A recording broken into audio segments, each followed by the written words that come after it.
मर्द किस औरत के आगे कमजोर हो जाता है और अपना सब लिटाने को तैयार हो जाता है। पड़ोसी के बच्चों की भूख और फाके से अनजान रहना और उसकी बीवी और बेटी की हरकतों से वाकिफ रहना हमारे मुआशरे का बेहतरीन मशगला है।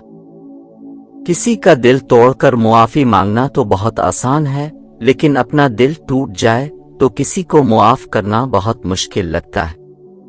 अगर तुम इस वक्त मुस्करा सकते हो जब तुम पूरी तरह टूट चुके हो, तो यकीन जानो दुनिया में तुम्हें कभी कोई नहीं तोड़ सकता। जब मेरा जी चाहता है कि मैं अपने रब से बात करूं तो मैं नमाज पढ़ता हूं, और जब मेरा जी करता है कि मेरा रब मुझसे बात करे तो मैं कुरान पढ़ता हूं। खामोशी एक अजीम नेमत है, खास तौर पर इस वक्त जब इख्तिलाफात ज्यादा हों, आवाजें बुलंद हों, इल्म की कमी हो और दलील की कोई औकात ना हो।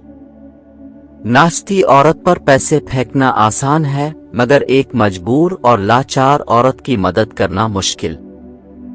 कई लोगों को बार बार मोहब्बत होती है, ये ना तो मोहब्बत में किसी के पाबंद होते हैं और ना किसी और के पाबंद रहने से उनको कोई फर्क पड़ता है।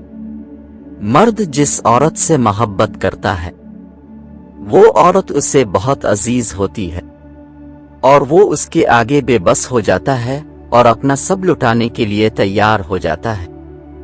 मैं आज तक नहीं समझ सका उन लड़कियों को जो मोहब्बत में वालिदैन का बहाना लगाकर किसी और से रिश्ता जोड़ लेती हैं और इल्जाम भी मर्द पर डाल देती हैं। उन्हें मोहब्बत होती ही नहीं, वरना औरत एक बार जिससे मुंसलिक हो जाए फिर मर तो सकती है, लेकिन किसी और का सोच भी नहीं सकती।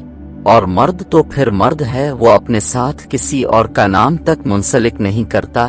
मैं ऐसे कई मर्दों को जानती हूँ जो कि कुंवारे मर गए सिर्फ किसी की झूठी मोहब्बत में। ऐसी मजीद अच्छी वीडियोस देखने के लिए इस चैनल को सब्सक्राइब कर ले। शुक्रिया।